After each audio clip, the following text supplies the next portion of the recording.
Welcome to Criticaleye's Inspiring Leaders podcast, our series where we speak to executive and non-executive directors about what's really going on in boardrooms today, getting insights into the key issues around strategy, stakeholder management, leadership capability and board dynamics. My name is Marc Barber, Director of Content at Criticaleye, and I'm delighted to have two Criticaleye board mentors with me here today.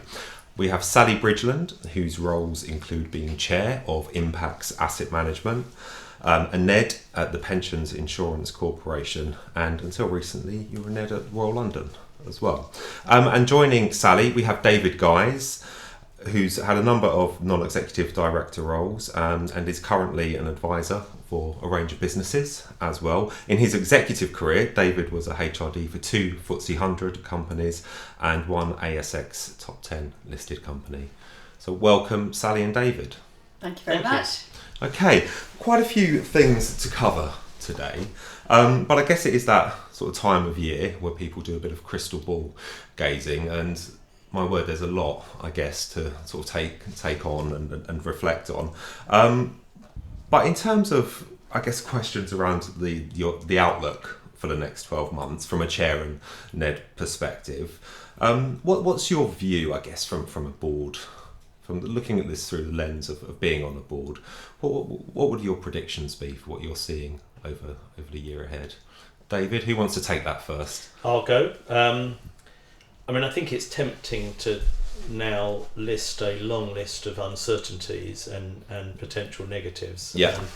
I won't do a long list, but to state the obvious, the world's in a very uncertain place at the moment, not least because of the geopolitics of Ukraine, Middle East. Who knows about China and Taiwan and other issues like that.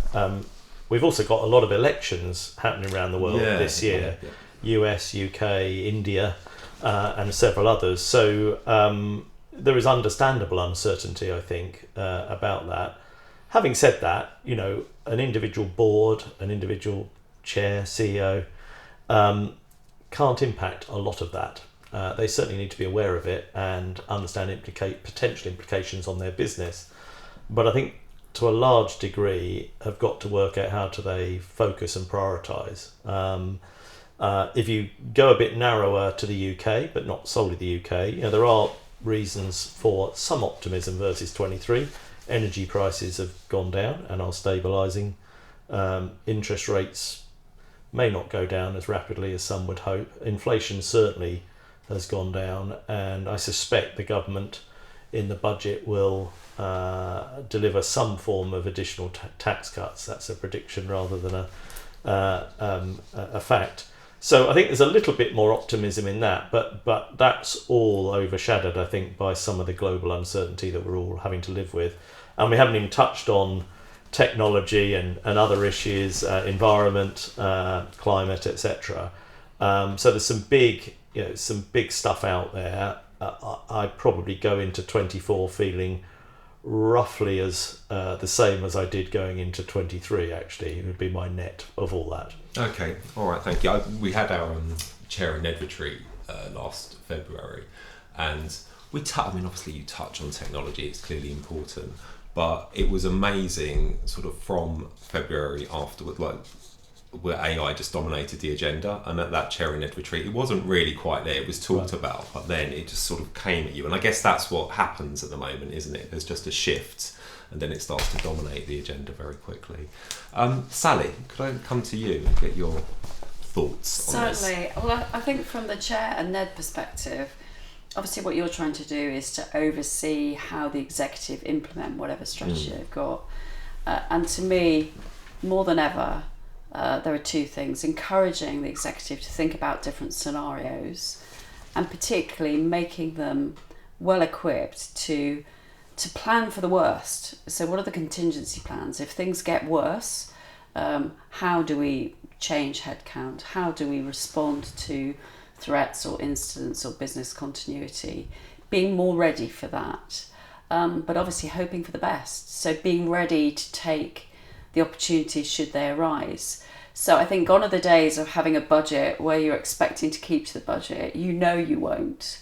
But what does good look like? What does the upside look like? What does the downside look like? And how do you have to change the tiller and respond between board meetings over the course of a year? And has that scenario planning then increased, would you say? I think definitely. I mean, in my homeland of insurance, it's something that's fairly familiar, but I think all businesses are having to do more of that now. Okay. Is that, if you like, weighting the conversation more towards risk as opposed to looking at where the opportunities are? Yeah, I think it's about not seeing risk and the risk register as being kind of something that's on a shelf somewhere that you wheel out every now and then, but more it being that complementary side of things. So having to take risk deliberately, playing to your strengths, but knowing that you're taking on risk to get the good results, as well as taking actions to avoid the downside, and really thinking about what both of those paths look like, so that if there are actions that are going to be valuable on both paths, those are obvious, those are no-brainers. It's the ones where you really are deliberately taking a positive risk that you hope is going to be rewarded, or accepting a negative risk. That's where the board's focus can really help the executive. And to put you on the spot a little, do you have an example of where those kinds of conversations occur? I think it's coming in around cyber and the conversations about consumer duty and operational resilience at insurance companies. So we talk about impact tolerances, important business services. What are the things that really matter, and how badly wrong could it go? How late could you be in a payment to a policy holder? Again, those are things that are getting very clear, and the conversations get very detailed with executives at insurance companies, where actually bringing things to life. So if a cyber risk or a ransomware attack happened, exactly how much would you be prepared to do, or for things to be offline? Where are those resiliences, rather than it just being a general heading on some risk register somewhere? Would you pay, for instance? And working that through in advance. At the end of last year, I had a fascinating conversations about the risk around cyber with quantum computing and what that comes through. Yeah, which I think is a separate podcast, but that was like, and I may not be the right person. Yeah, no, I'm not sure I am either. But I was like, this will come back, so I can see that being. Well, if I could just build on that. I think as well as all the good scenario planning that I agree with Sally about, the underpinning capability you're trying to develop both in individuals and organisations is agility. Yeah. And I spent a lot of my career trying to help very large organisations become more agile. Nice word, difficult to achieve, and your start point is helping the executive become more agile. Scenario planning and all the things that Sally talked about is part of that, but it's also about just the inner confidence and capability of doing that. Varies by individual and by organisation. I mean, I do a lot of work with retailers, and a practical example I would give that's a bit different is, if shipping lines were disrupted because of the Middle Eastern crisis, and if that escalated, a lot of clothing product is manufactured in Asia, and if you're flying it over, you're paying too much money. It's on containers. And if shipping lines were affected, then that could fundamentally alter, for example, the clothing business in the UK. So what are our contingency plans to deal with that? Because that might happen. That's quite a real world sort of, you can touch and feel that issue quite easily, I think, as an end consumer or customer of those businesses. So I think, we've talked a lot about organisational agility, I think, over time. But how many, particularly the larger organisations that are publicly listed, how many truly are? Now, I think COVID has had to develop that muscle in dealing with the COVID crisis. And therefore, I think in some ways, organisations are probably slightly better placed than they were 4 or 5 years ago but nevertheless it's an uncomfortable feeling. But you're looking for leaders who understand things could change very quickly, very rapidly, in a way that you can't control, but you've got to be able to react to. Yeah, and it's not, I don't take it as a given that our current governance structures are really responsive enough to cope with that. If you think about, most companies had to do a lot of extra board meetings and ad hoc this, and you wouldn't want to be doing that on a routine basis. However, you do need to make sure that the executive have got that muscle memory of how to deal with a crisis, but also how to be agile enough to take those positive opportunities as well. Okay. And you think that falls on the board as well too? I think it falls on the board to make sure, on behalf of whatever shareholders are out there, you'll want to get the returns and you want to avoid some risks and sort of operating within that parameter. If you haven't got the right skills around the executive to do that, it definitely falls on the board to do something about it. Okay. Is that something that you're seeing in terms of executives struggling in this environment? Because I'm almost resistant of that term agile, because I think it is used so often, but I do get it. I do understand. It's that you've clearly got, in the retail space, huge short-term pressures that are going on, still challenges in the workforce that are ongoing as well, and questions around the culture you're trying to create and delivering on the numbers. To me, it's more about operational resilience and optionality. So not being so tied down to one particular path that you've closed off the other possibilities. The opposite of agile, not necessarily the opposite of agile, but some organisations might have got so lean that actually they haven't got enough muscle to be able to move to other paths. Okay. And that's what you're making sure that in tailoring a budget and tailoring a strategy, that you're not closing down the resilience that you might need in this kind of environment. We had an external speaker earlier who was very interesting, and my ears pricked up when he said, we're no longer dealing with the benign conditions of the last 30 years. I think he meant up to COVID, and that encompasses most of my executive career. I had no idea I was operating in benign conditions. That was a surprise to me. But I think his point was well made. If you've been an executive, or indeed a member of a board, who's operated in the 30 years up to, let's call it, 2020, up to COVID, although you think you've been dealing with some crises, and you probably have, his point was that's nothing compared with the continuous sense of change that we're now dealing with. And I think that was quite a good point. So why would we expect each of us as individuals or as collectives to be fully equipped? I don't expect us to be. Therefore, talking about it, planning for it, and developing that muscle continuously is required. So I think one of the big shocks at the moment is just access to finance, right? The cost of capital has gone up. If you're operating in PE, that's a huge shift, and how you forecasted your business models, your rates of return. And is that, if you historically, that's probably a more normal environment to be operating in. So the past 20 years will have you more of an aberration, if you like. So it's a big adjustment, isn't it, that's going underway. And then again, come back to the workforce culturally. What's shifting the expectations of employees? How are you thinking about productivity?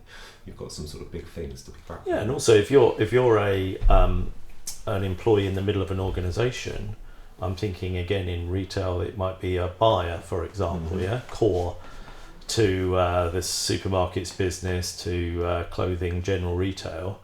Actually, most of them haven't, until the last couple of years, haven't operated in an inflation environment that's been anything other than very low, and an interest rate environment that was also incredibly low. And as some people have pointed out, actually, the current levels of both are more the norm over time, over the last, since the Second World War, than the last the sort of 20 years leading up to a couple of years ago. That's a big change for people having to do their jobs in that environment. But then you've got people like me, where my first mortgage was at 14% and inflation was 10%. That's right. Back in the 80s. That's where, I hate to say this, where the grey hairs actually can mean you've seen more, been there, done that. Which is what we do need in boardrooms as well. Yeah. Not just, I mean, you do need the people. And again, one of the other things that we were talking about earlier was technology and having that fluency and that understanding of what it can mean and could be.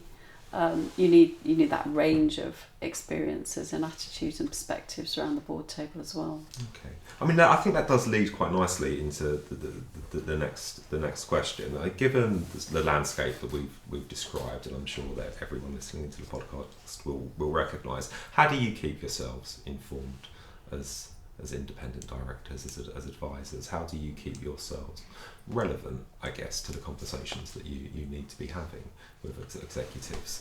I mean, one thing I always look for in people who either work for me or work with me was a level of inquisitiveness. So I think it sort of starts with, are you inquisitive? And if you are, you make it your business to stay informed, and that clearly is reading a lot and reading outside of your own particular industry, to the macro environment, other industries, what's happening. Clearly, networking with people who you work with anyway, or outside of that, and also actually, if we just link that to mentoring, I say at the start of a relationship with my mentees, we obviously introduce each other and ask them what are their objectives out of this relationship. And then I say, well, can I just spend a minute on what's in it for me? And what's in it for me is that I'm intentionally interested in businesses that I don't know much about, or sector, because I'm not always, in fact, I'm very rarely mentoring people who happen to have worked in the background that I had. It's often in different industry sectors, in businesses I don't know that well. And that interests me. So that's another way that, of keeping informed. Obviously, I'm mentoring them. That's the primary task. But in doing so, the context within which they're operating is hugely helpful. And, as a general rule, certainly as an HR director who moved across different sectors, the issues are not that different within organisations. That sometimes people push back about that, because obviously there's very industry-specific context. However, which is fascinating. However, the actual tasks of leaders, of boards, of leaders in those businesses, when you cut everything else away, is not as different as people think. Yeah, there are some universal themes, I guess, around the people element of leadership. Not just the people element. There shouldn't be a business that isn't stopping and thinking, I'm sure they all are, about what the impact of AI is or should be, and what's the opportunity in their particular business. There shouldn't be any business that isn't thinking about the environmental and climate stance that they should be taking, etc., etc. There's some very applicable themes across every business in every sector, albeit the context within which they operate, regulatory or otherwise, is different. Yeah, and I think it's really important. I mean, the danger, and I know this from having been the kind of person that produced newspaper fodder in the past, is that kind of everything that's published is history, and your job as executives and non-executives is to help the businesses find their way into the future. So keeping curious, keeping imaginative, not trying to learn everything, but knowing what the questions are. And I find actually having enough of a profile on social media and whatever brings things to me. I have coffees with people who occasionally you sort of think, blimey, I didn't know this was out there or this was happening. And it just gives you a whole load of different questions that you can ask to the business, to the people that don't have time to have those cups of coffee. And that is as important as anything else that's sort of formally published in any way. So it's the networking. So at the moment, I'm really interested in what's going on in space, the low Earth orbit, manufacture and renewable energy, and the things that will be there within the next 5 to 10 years. And will every business be a space business in some kind of sense?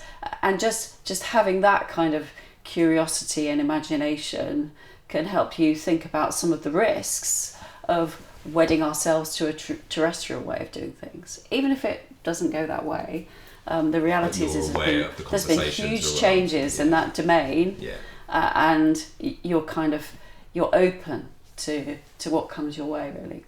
Okay.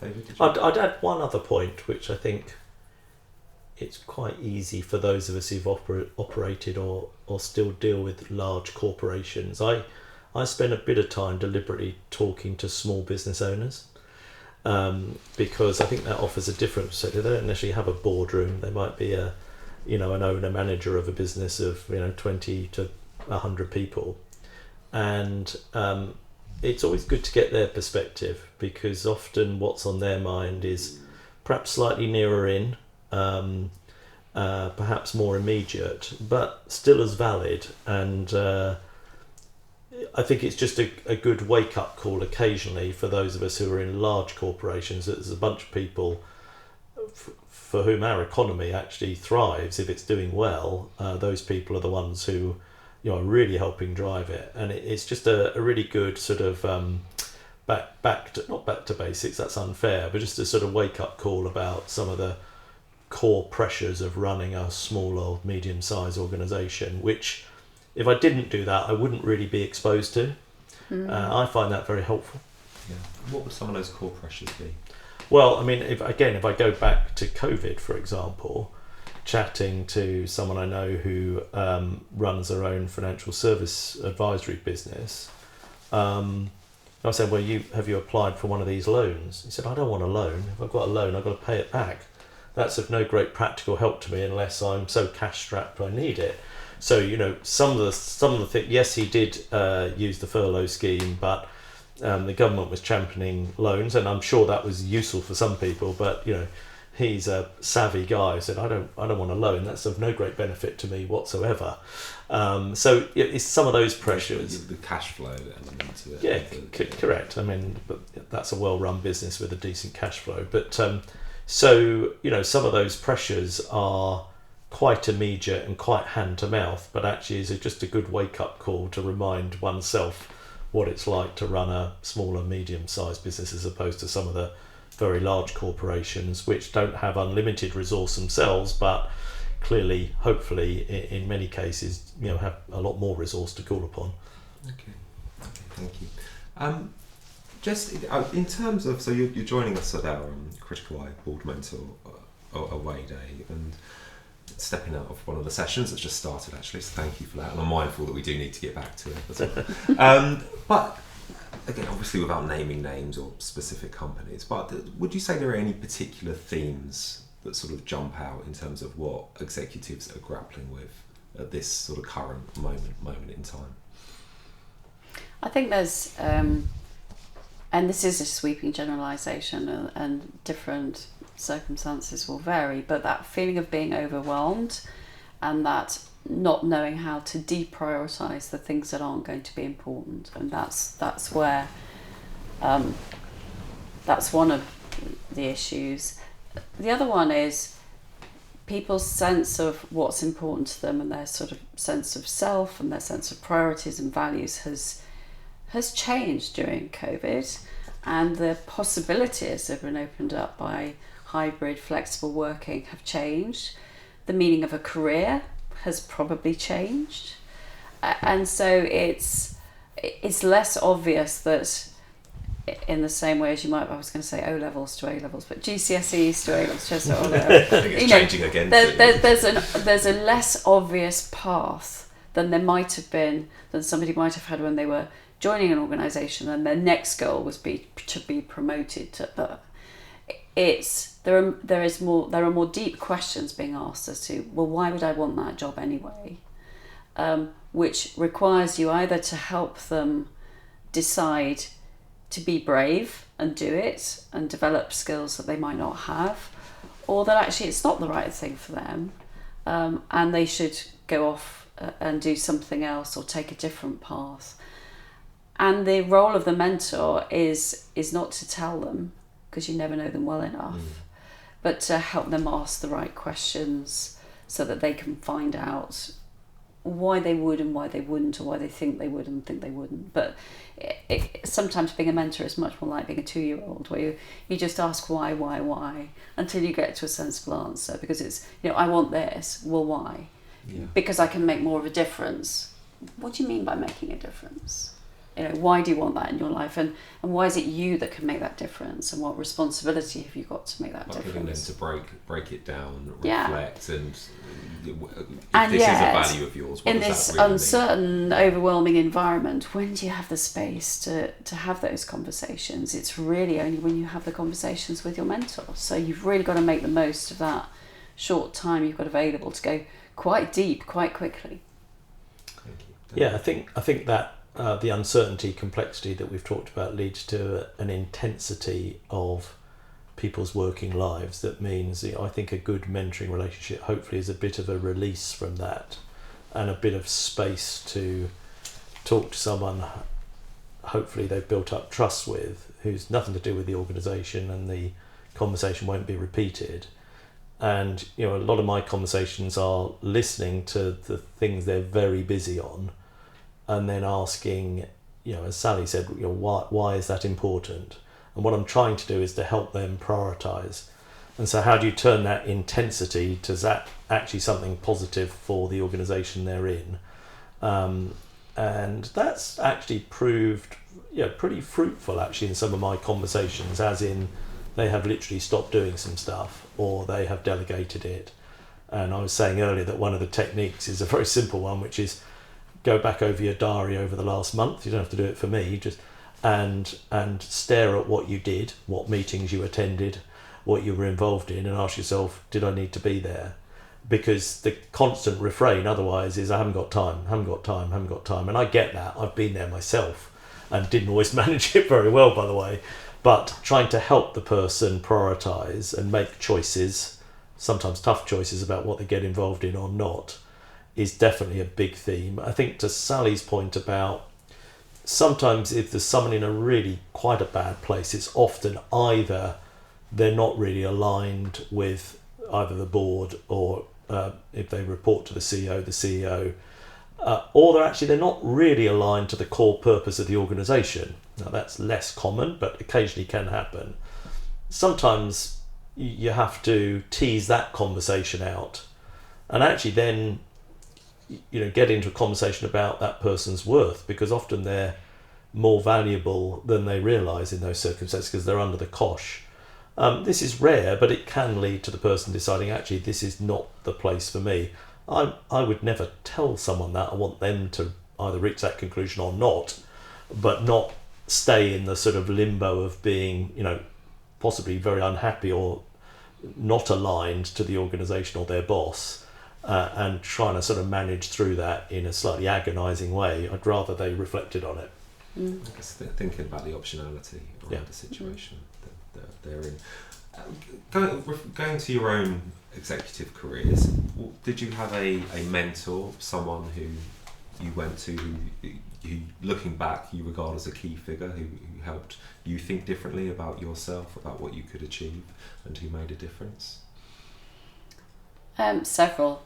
And different people taught me different things. There was one very influential one that was really helpful in making me realise two things. That I wore different hats, and it helped me to articulate which hat I was wearing and which perspective I was coming from when I was in a board or an executive meeting. So as chief executive, I would say this. As a trustee of the pension fund, I would say this. Both of those perspectives are equally valid, but they lead to completely different answers. As the executive, I know that if we try and do what I want to do as a trustee in a strategic, non-executive role, this is where I want to take the company. As the executive, I know the wheels will fall off if we do that. But it's best to try, and the other thing is, articulate both those perspectives rather than trying to reconcile themselves in your own head.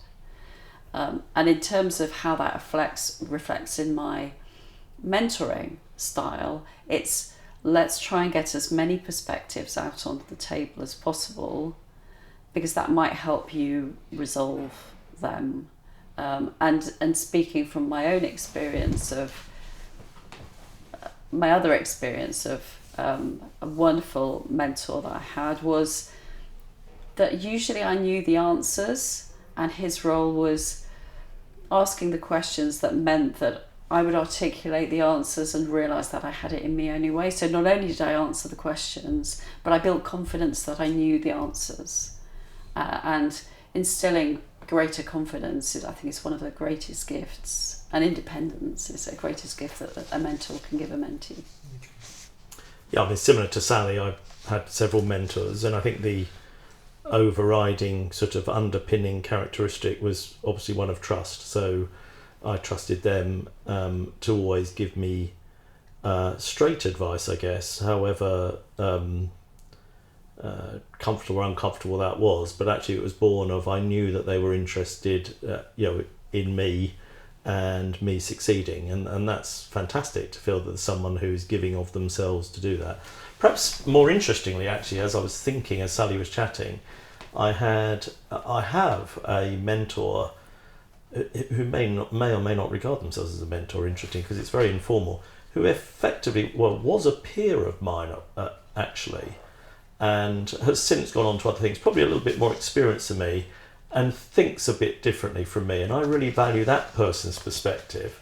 And it is a sort of mentoring relationship without ever being formally established that. And we haven't worked together for many, many years, but actually if there was someone I would turn to for a bit of advice about, it could either be a career move or engaging with a certain organisation, whatever it might be, I'd always value their perspective. And again, I know advice is gonna be given in a very confidential way, and we're friends, so it's completely trustworthy. So that's quite interesting as I've thought about it. Actually, one of my better mentoring relationships is with someone who effectively was a peer of mine. Okay. Do you think, again, sort of we've had conversations at Criticaleye, you hear about the chair being a mentor for the CEO and the support that non-executive directors can provide to executives. Does that really happen? Because I guess fundamentally the chair can fire the CEO, and you've always got a responsibility and accountability based around performance to shareholders. Just sort of thoughts around that, how you get that, because you don't want the relationship to be adversarial. There's no point in that. Yeah. You want it to be as constructive and healthy as possible, but just sort of thoughts around that from a sort of broad Well, perspective. it's very rarely the first choice that you fire the CEO, because there's an awful lot of disruption when that happens. Of course. Okay, so is that going to be in the shareholders' interests? Unlikely. So if you have got a relationship where, and this is really bad radio, you've got the board on one side of the table, the executives on one side of the table, and the non-executives on the other side of the table, and they're facing off against each other. The chair is the one who has to take the marriage guidance counsellor's role in trying to find a way through that. And that usually will start with the chief executive as the leader of the executive team. It also might mean that you end up having to be a bit of a yin and yang, whatever the chief executive's strengths are, the chair has to complement those if they've got some blind spots, making sure that you fill that in. The difficulty can become is if that relationship gets too close, and then that means that you're not objective in assessing the performance. So it's getting the right amount of empathy but not getting too in each other's pockets, so that you can remain sort of detached. And I was told at the start of one executive role when I had some psychometrics that I'm off the scale as far as independence goes. So maybe I've got that naturally, it sort of comes to me okay, but that would be the thing to watch out for, I think, for any non-executive, is to, how do you know that you're staying independent if you're an independent director? Which comes back to this point around having the perspective. Yeah, and it's a mindset, and not wanting to help, wanting to find out, not wanting to be liked by the executive. That's more egotistical than non-egotistical. So watching those, why am I saying what I'm saying? It's quite a tightrope to walk. Yeah, I think you're right, Mark, to call out the seeming ambiguity between, a chair being a mentor, and come back to that point, to the CEO, but also holding him or her to account for performance. And that I think can produce a dichotomy, and therefore I wouldn't describe. I think at certain moments in certain parts of certain conversations, the chair is absolutely acting as a mentor to the CEO, and that's appropriate. But in other situations, they're playing a different role. They're holding a exec team to account for performance.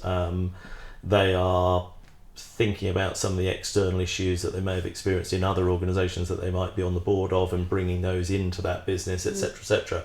So I think the key difference is versus an external mentor is obviously they are in the organisation, albeit as a non-executive chair.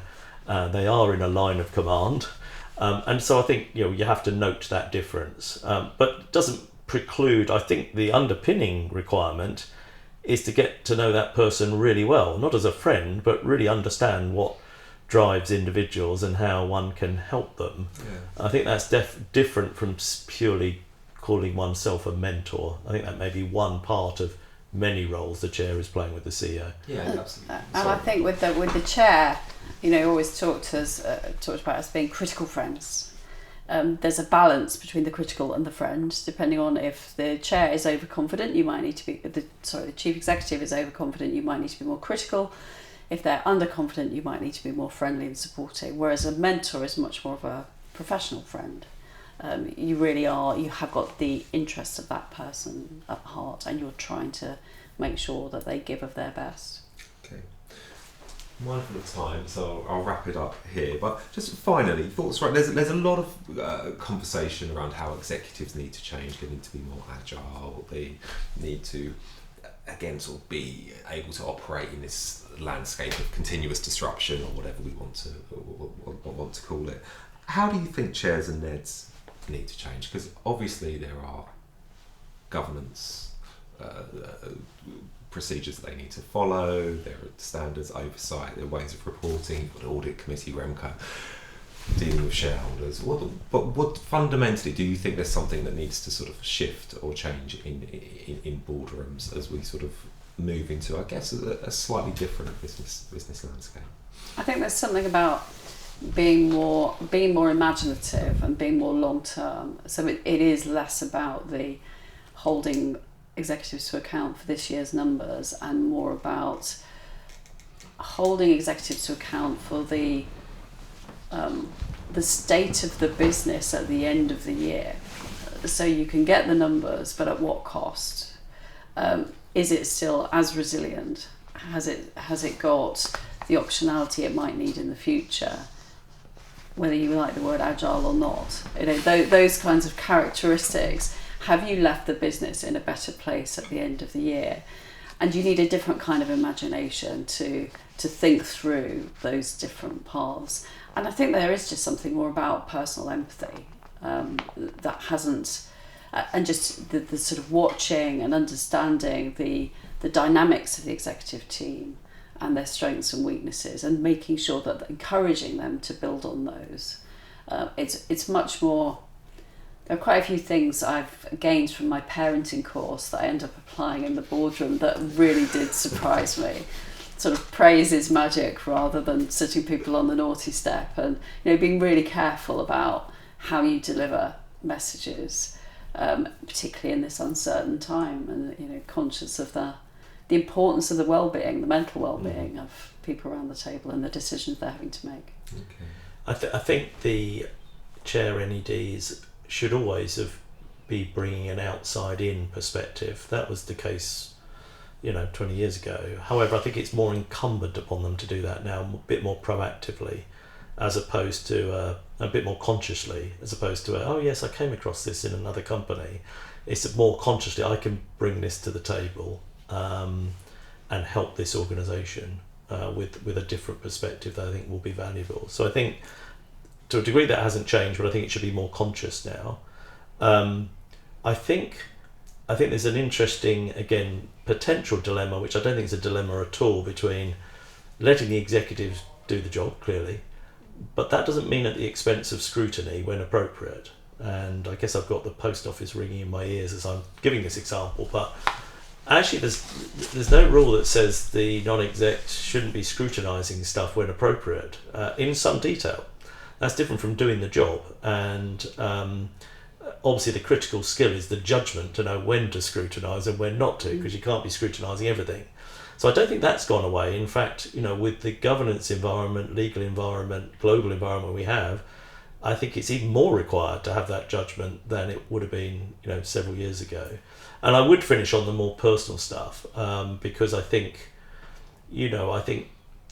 leadership has evolved, and thinking about leadership has evolved now to the point where having a deep level of empathy for the human being is important, and really knowing that person and to Sally's point, knowing what drives each of us as individuals is critical. And I think the days of non-execs or chairs being a somewhat distant, you might not meet with them frequently, it doesn't mean they shouldn't know you really rather well and know what drives you. And I think that is incumbent upon them in a way that probably wasn't quite the case several years ago. Okay, well, I think I am on multi-set here, so I will wrap it up here. Thank you. Sorry, No, it's all right. Thank you, Sally, and thank you, David. Thank you, Marc.